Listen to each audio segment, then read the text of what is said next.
Hello, and welcome to episode 7 of Read, Return, Repeat, a Read ICT podcast.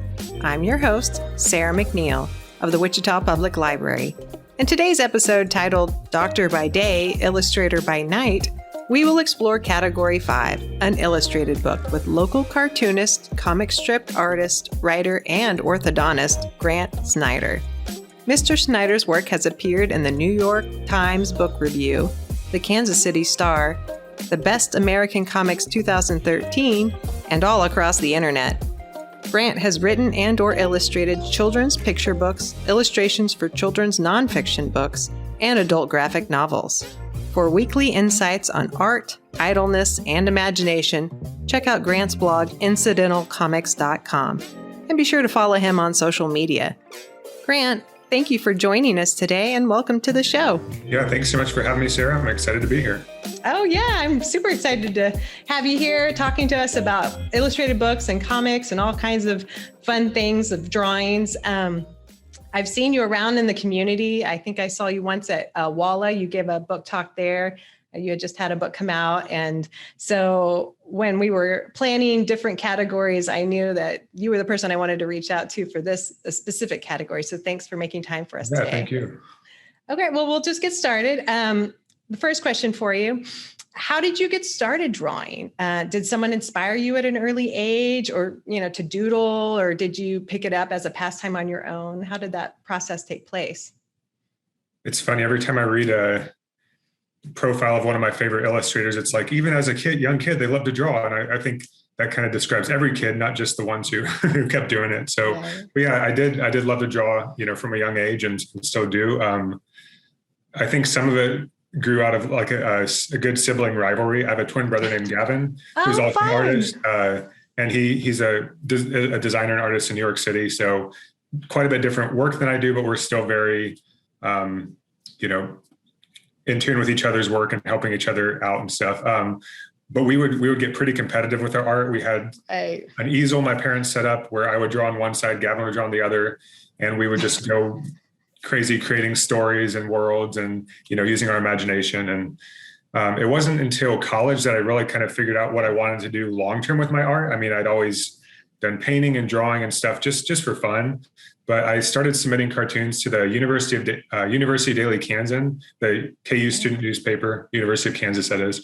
And from then on, I was hooked. I liked the cartoon format, which I'd never really tried before. I had the little bit of an ego boost of seeing my work in print and seeing friends read it in the newspaper, in class, which kind of turned into a weekly comic strip for the Kansas City Star that I drew when I was in dental school, and then became the books and the online incidental comics and where I'm at today. That's so fascinating. I actually am a twin as well. Oh, cool. That's great. We didn't have a passion for drawing, but we had music was our competitiveness. She played clarinet, I played cello. So yeah. Oh, that's awesome. Identical twin? No, we're fraternal. Yeah. But from the back, we both look like each other. Exactly. But we would have these dueling music things, sort of like what you're talking about. I've seen some of your work. Obviously, I've read some of your books, and it seems very organic. It doesn't seem like the stylistic drawings that you see in the drawing books where you draw the circles and then that forms into a picture. And is that just kind of what you did growing up? Like, instead of studying drawing books, you just sat down and put pen to page? I do remember checking out some of those from the library as a kid and being really frustrated because I could never get it to look just like that. And the steps they had seemed very like random, and, my brain just didn't work that way. So I would do better, just sitting and drawing the thing from my imagination, or sometimes looking at a picture and drawing from that. Which I think is what most people end up doing. I mean, nothing wrong, nothing against the how to draw books, but I do think that, being self-taught in art was kind of a blessing in some ways, because I never really knew what I was doing wrong. Now, if you had me like sit in a room and draw a perfect 3-point perspective drawing, I would fail miserably. Or, if if I was drawing a model from life, the hands would look really weird, and it wouldn't turn out well. But I learned more by just looking at other people's cartoons and comics, and putting that through my vision, and came out with my own somewhat unique style. But if you look closely, I mean, you can definitely see, okay, well, he probably picked up this detail from this artist and this one from this artist. I can probably go through a comic strip and say, okay, well, I learned that from, Roz Chast, or that from Tom Gall. These are all cartoonists. That from JJ Sampe. And, but I think it comes through as hopefully something unique to me when you see it all put together. I really like your style.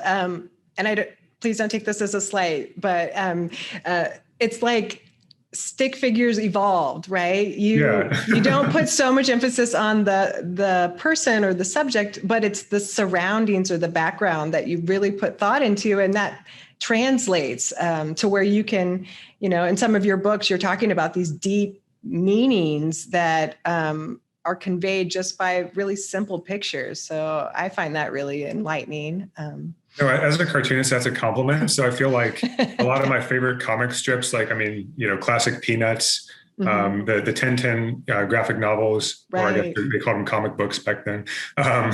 It's a very almost like flat character that's, and by their actions and by their, by what they do and what happens around them, you kind of get a sense of that character. You almost like as a reader inhabit that character. And that's, that's definitely a goal of mine, but it's also kind of maybe my own artistic limitations. But I, when I'm reading, I notice I do prefer that, if the character is not quite so specifically defined that you're noticing every facial expression, I can definitely get more of a sense of their emotions because I'm putting my own emotions into it. That said, I did one of my recent picture books I illustrated. It was a little bit more realistic drawing style. And about halfway through my drawings of the book, my wife's like, "Oh, you don't know how to draw elbows." And I was like, "Yeah, that's correct." They kind of have these like spaghetti arms, but and a different sense of motion than real people that move in. But hey, it works. Yeah, it's like impressionist paintings, right? You get a sense of what the picture is from far away, or you don't have to hone in or get under a microscope to understand. Like, you get the feeling of it. Yeah, hopefully. Yeah, you emote that emotion for sure. Yeah, for sure. Well, so category 5 is illustrated book, and we're always asking our participants and our interviewees to share their recommendations. Can you give our listeners any recommendations for illustrated books that have had an impact on your life and across the board? Children's, teens, adult books, so that way we can really see the scope of what has influenced you in your life. How much time do you have? No. So I can think of a few, and if I go too much, feel free to change the subject. But I think from early on, books that I remember reading were some of the Wordless picture books. So like David Wiesner, his book Tuesday, which is frogs floating out of a pond at night and flying through the town on lily pads.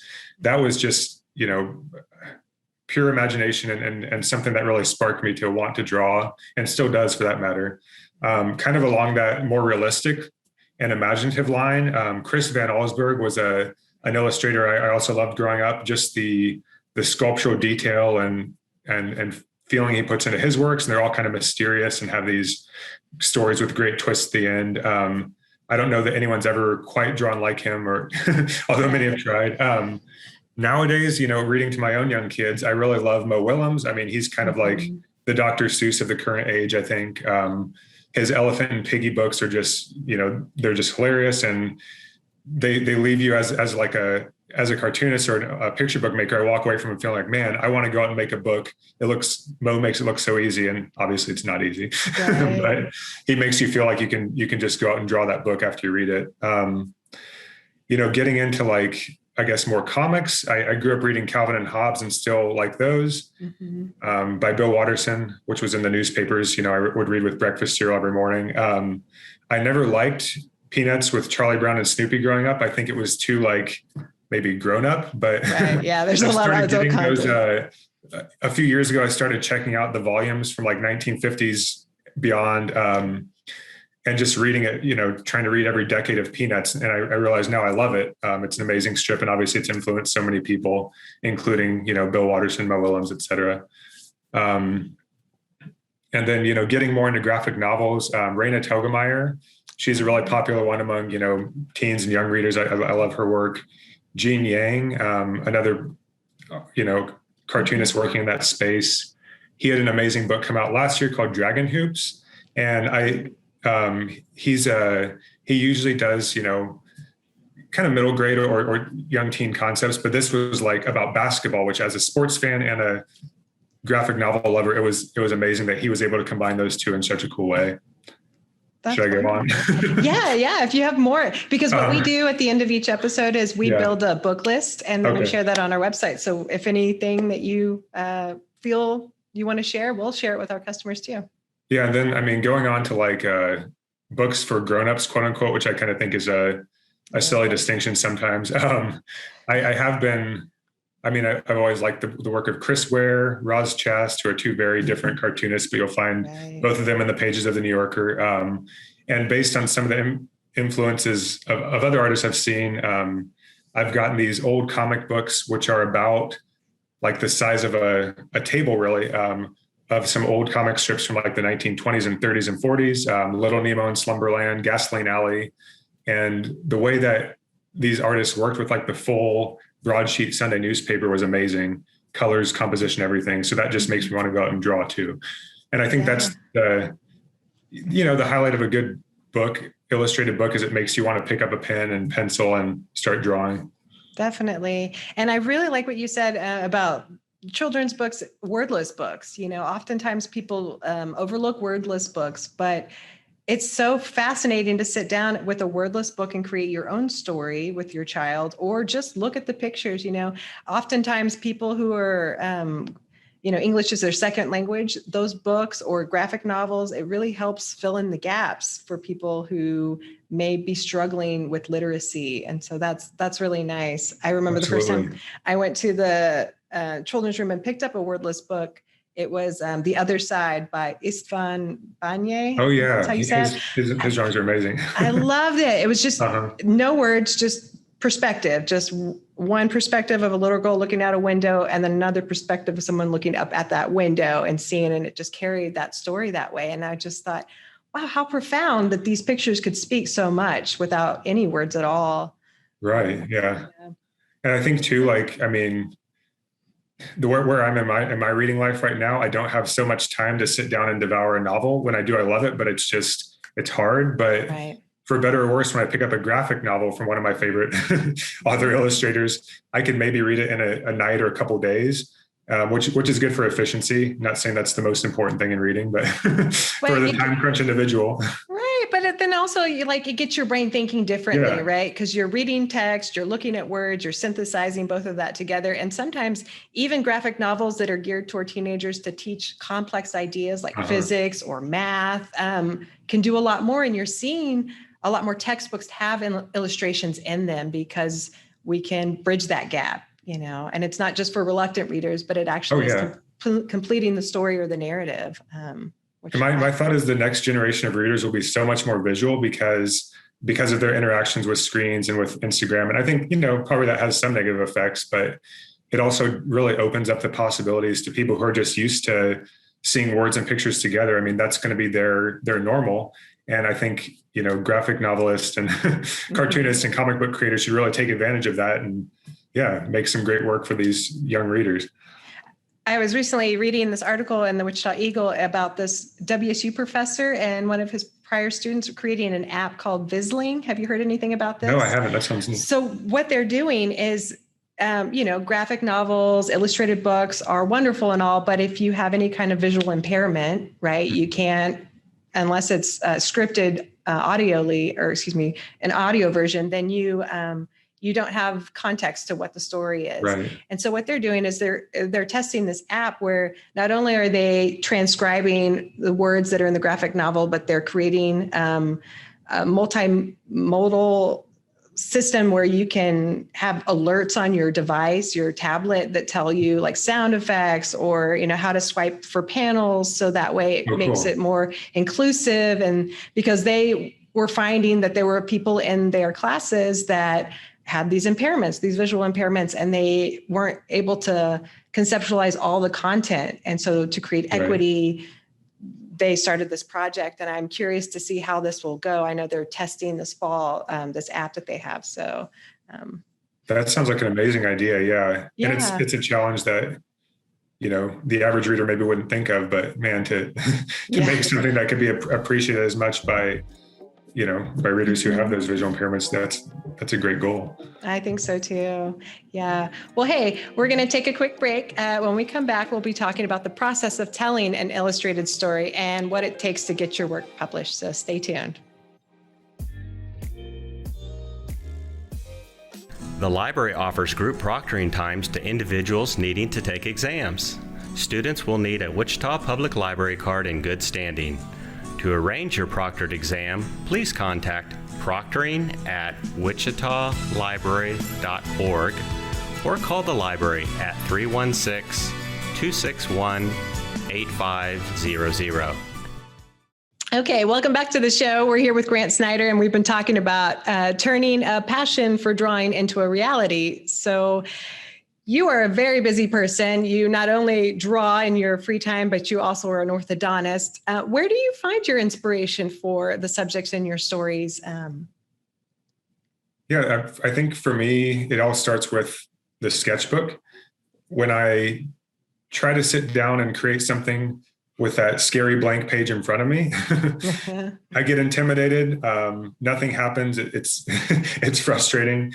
But when I can, just casually doodle, draw something I'm seeing as I'm walking in my neighborhood, have an idea in between patients at my day job, and then come back to it when I need to, make something publishable. That's a really good jumping in point. I can look back through my sketchbook that I've been keeping all year really, and find the seed of an idea, and then make that come to life, hopefully through a comic or through a kid's book. So yeah, that's if I like a time machine to go back and tell my younger artistic self one secret, it would be, hey, start keeping a sketchbook, put down everything you think of, put down everything you see. Most of it will be not very useful, but the little things that are hugely inspirational to sitting down and do work.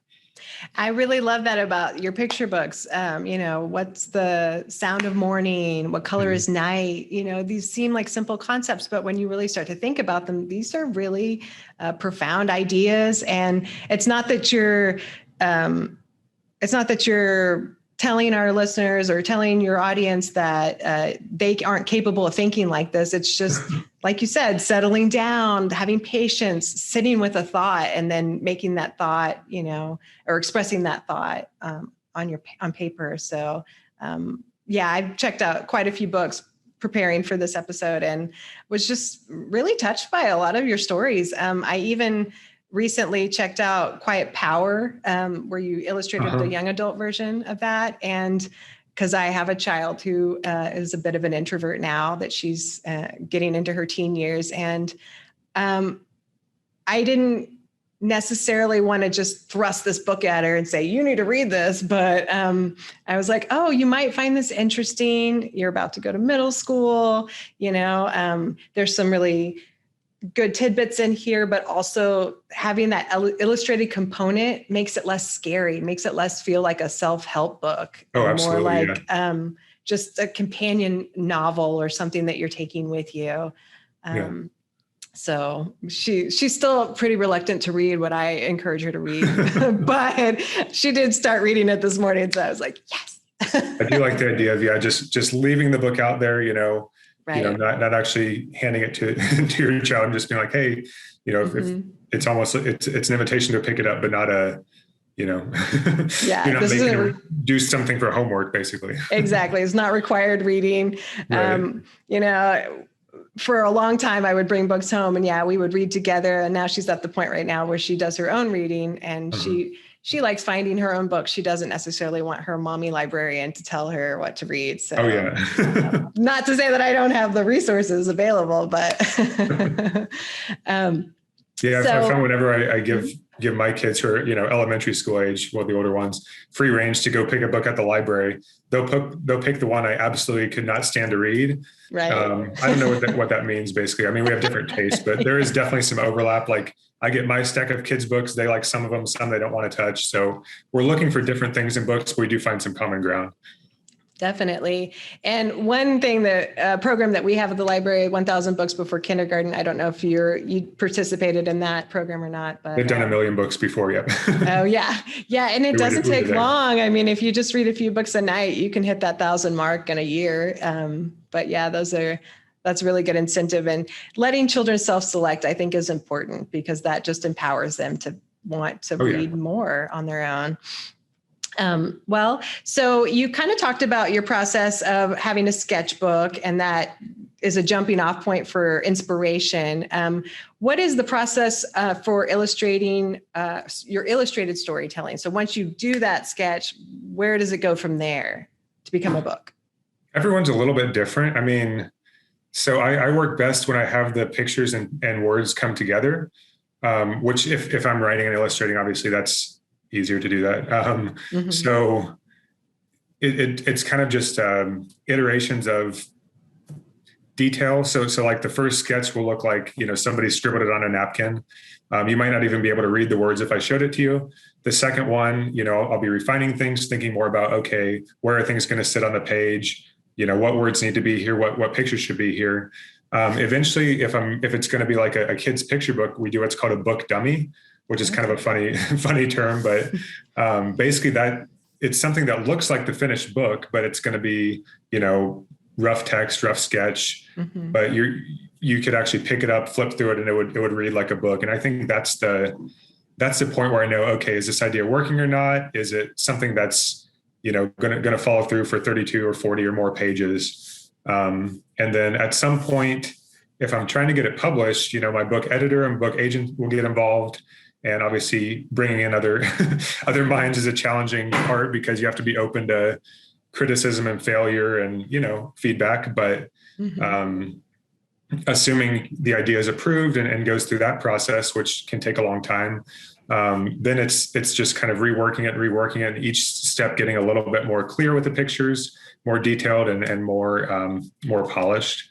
So I probably end up like on the books, what color is night, what sound is morning.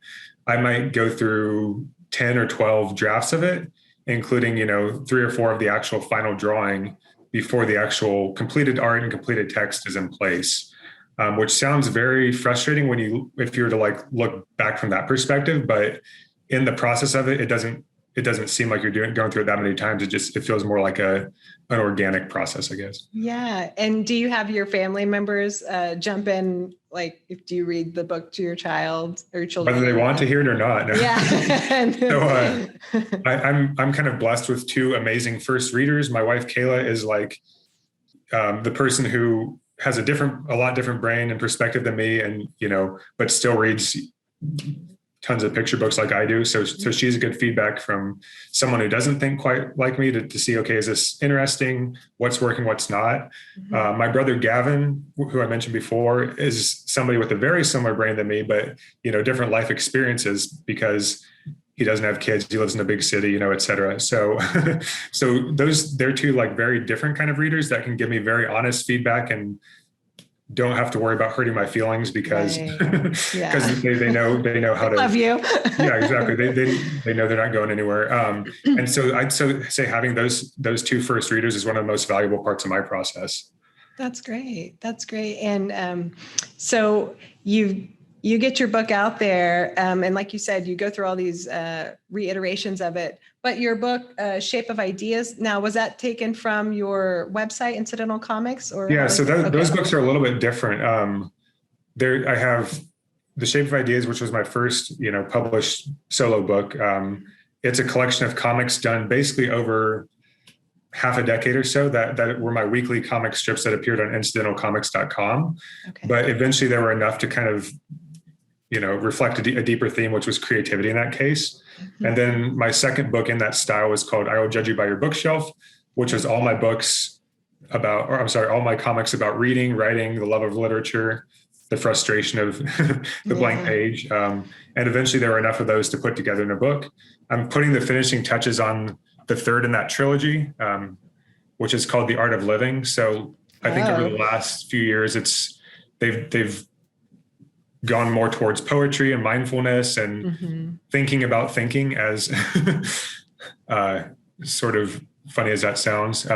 So they're more about like internal thoughts and stuff. But if you line those 3 books up together, that's basically all the comics I've done over the course of my creative career. That's great. And especially, in this past few years or year and a half, we've had a lot of time to do thinking or reflect. Way too much time to think. So we could all use a little bit of mindfulness in our lives. Oh, that's great. Well, so you have a handful of books out there. 2 handfuls probably. How hard was it to get your work published? Do you have any tips or tricks for novice illustrators who want to break out into the mainstream field of drawing? Yeah, I found that every, fellow author illustrator I talked to has a completely different path. So my own path is definitely a sample size of 1. I wouldn't try to draw any huge conclusions for it, although just expect if you want to have your work published, if you want to make books, expect to be doing it for a long time, with maybe not a whole bunch to show for it. So what really had to drive me was the love of making the work. When I first started putting my comics out there, I didn't know how many people were reading them or how many people wanted to read them, but eventually they gained some following and stuff. And I thought pretty early on, hey, a lot of people are seeing these comics online. They're probably good enough to put into a book. And then a whole lot of nothing happened for quite a while. And then finally they came into a book. Similarly with my picture books, I thought, hey, I have some really good ideas. I know how to write and draw. It'll probably be pretty easy to get a book published. Half a decade later, finally, that came about. So, being open to the frustration of not seeing that first amazing idea take off and, necessarily be turned into a book or even a book that many people notice. I think just accepting that, but also having still the goal, hey, I want to see my work on the page. I have these awesome ideas. I love to draw. I really want to get that out into the world. More on the more practical side, sharing your work online is I think really important. It's super easy to do nowadays. It wasn't quite as easy when I first started, but anybody can put drawings on Instagram, put poetry on Instagram, start any kind of site or whatever other social media thing is out there that I haven't discovered yet. And that's a good thing to do. And then if you're really truly wanting to get your work published, by a major publisher, you have to find a book agent, which I had no idea for about the first few years I was doing it. But that's the person who connects you with the publisher, with the editors. If you're just an individual person with no relationship to these publishers and you're sending out your manuscripts, it's pretty difficult for it to get noticed and to be turned into a book. For sure. And getting that agent, does that also open up accessibility to get your work recognized by certain committees or, certain book events like Kansas Notable Books? Yeah, I mean, I think for sure it puts you in the category of, okay, this person's an author who's who's taking it seriously. Right. Now, I think a lot of those are more a byproduct of, okay, your book's been published by a major publisher. Now you have a book out. Now they can recognize that. But that doesn't happen for the majority of people without that book agent making that first connection with the editor at the publishing house who's going to put your book into the world. Right. Yeah. Well, thank you. Yeah. So if we have any listeners in the audience who are interested in getting their works published, you might behoove you to check into an agent first. So that way you can start that path and not have so many hurdles. Not to say that the road isn't hard and long and dusty, but definitely it helps to have connections for sure. Well, we're going to take another quick break. When we come back, we'll be talking about being your own muse and sharing that expression with a bigger audience. So stick around. Your Wichita Public Library offers programming for all ages. We've got gardening, we've got learning circles, we've got story times, we've got computer classes. There's literally something for everyone. Check out wichitalibrary.org/events for more information. Welcome back to the show. We're here with Grant Snider, and we've been talking about what it takes to get your work into the hands of a larger audience. So a lot of your work can be described as self-reflective or autobiographical. Do you think that helps you connect with your audience? I hope so. Yeah, I do think that whenever somebody reads something that's authentic to the author or the illustrator, they recognize that. So like when I'm writing from my own life experience, be it actual things I've seen or experienced, or more feelings I have that I'm representing with like a metaphor, it certainly feels more real to me as a creator when I can put that on paper. And I think the audience can see that honesty and authenticity in the work itself. I'm not saying you can't write something completely outside your experience and completely outside your comfort zone, but you do have to have that entry point. Yeah. So for me, just like reflecting on things I've seen, things I've done, feelings I had, those little personal tidbits, which, are sometimes tough to share, are often pretty universal feelings that, people across the world will be having and can share with you. Yeah. And that's nice because, there are real people in your stories. It's not just books about animals there's nothing wrong with that, but it feels like we're stepping into your world, your life, or your bubble. And so that is nice because, like you said, these are universal themes. And so it could help someone who might be feeling or down or experiencing some kind of emotion and not knowing how to express that, and to see someone else express that and then find something on the other side. That's empowering. I think it's healthy for the person making the work too, because if I'm feeling really frustrated or angry about something, drawing a comic about it and working through that is definitely better than putting a hole in the wall or, yelling at the top of my lungs in the backyard. It's a good outlet to for explore some of those difficult feelings, which come about. Yeah, most definitely. Well, one final question for you.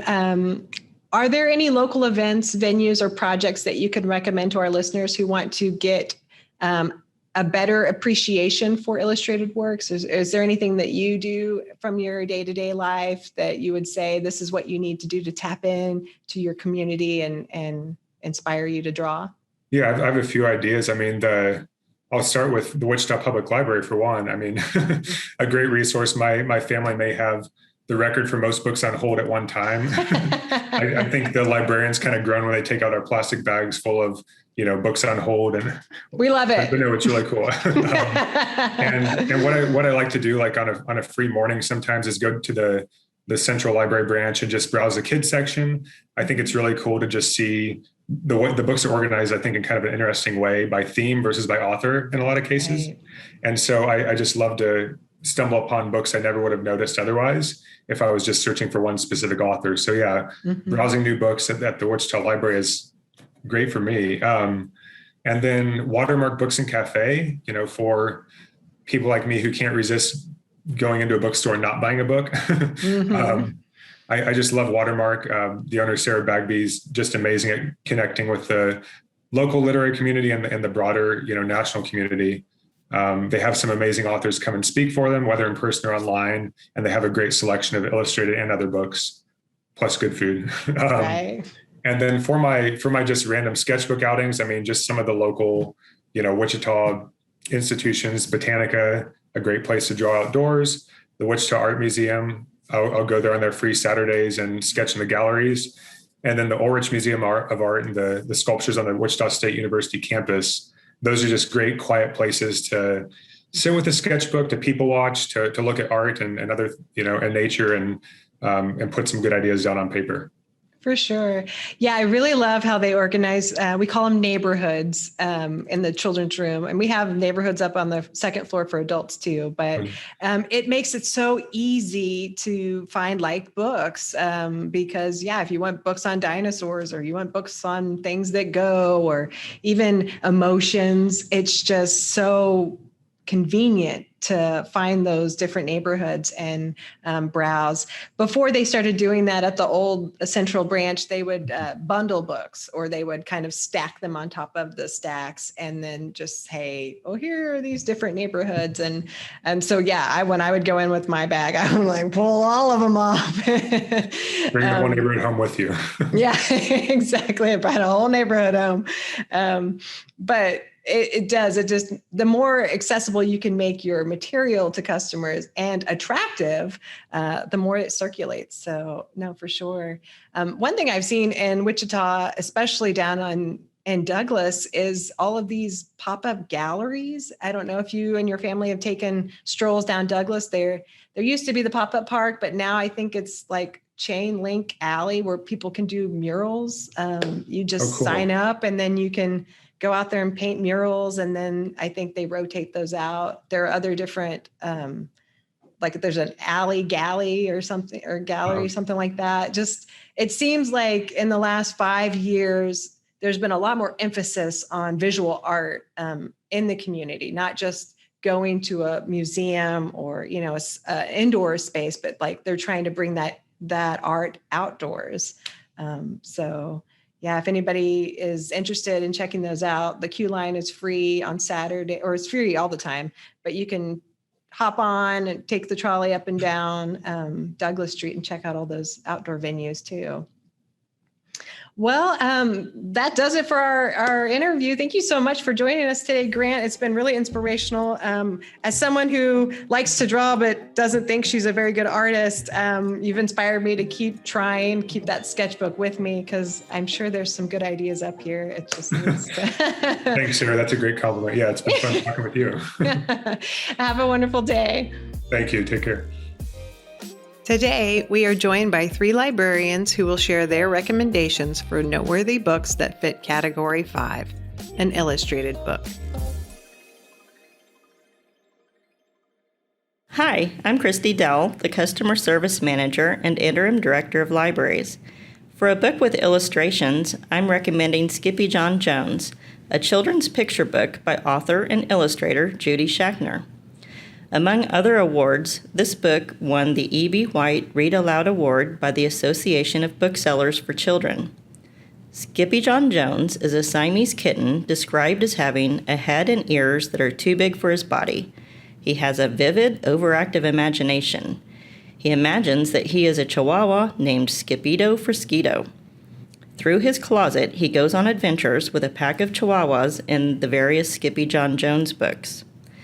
The vibrant, rich, colorful illustrations match the energetic words and humor, and it is a good multicultural book for children.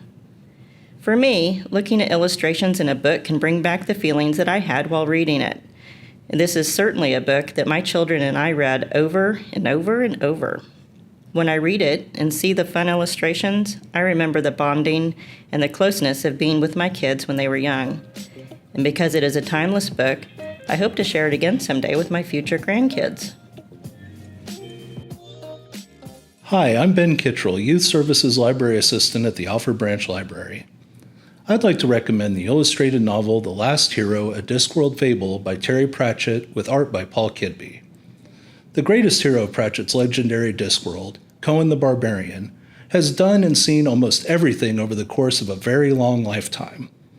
The only thing left on his bucket list is to finally meet the gods of Discworld and kill them. Since this will result in the destruction of the world, heroes are dispatched from the city of Ankh-Morpork to stop him. Will they reach Conan in time? It's a 1 in a million chance. But, as Pratchett often reminds us, 1 in a million chances pay off about 9 times out of 10. This book is as good as any of the best Discworld tales, with Pratchett's flawless prose and impeccable comic timing shining through on every page. Paul Kidby's art is imaginative, with an impressive stylistic flair that captures the essence of the iconic characters and settings.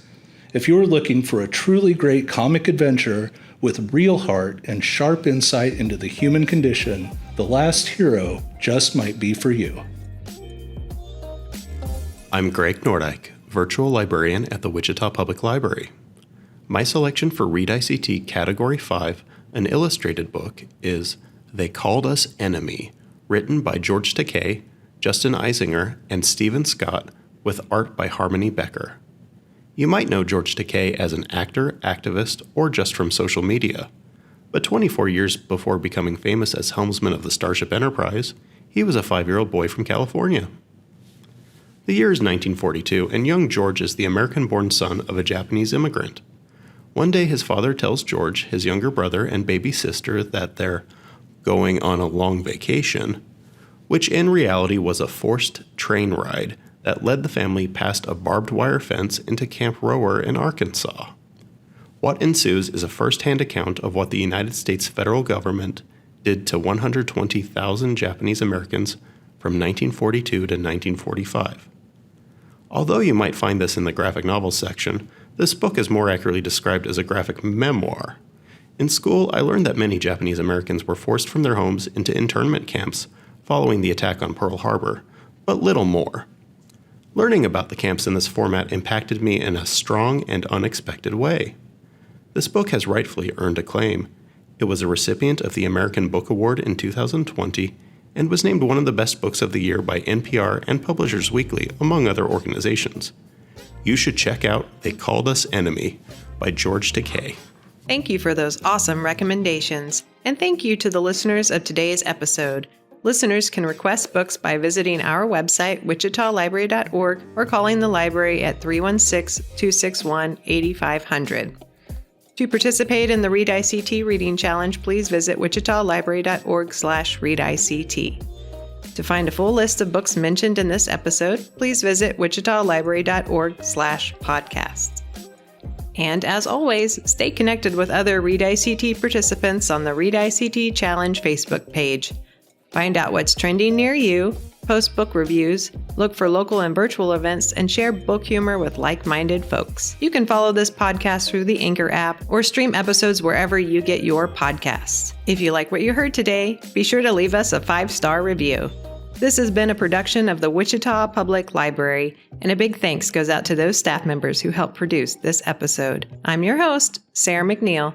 Join us next time when we will be discussing a book bash mashup of 3 categories: travel, author under 30, and ugly cover, with local book peddler Sara Bagby of Watermark Books and Cafe.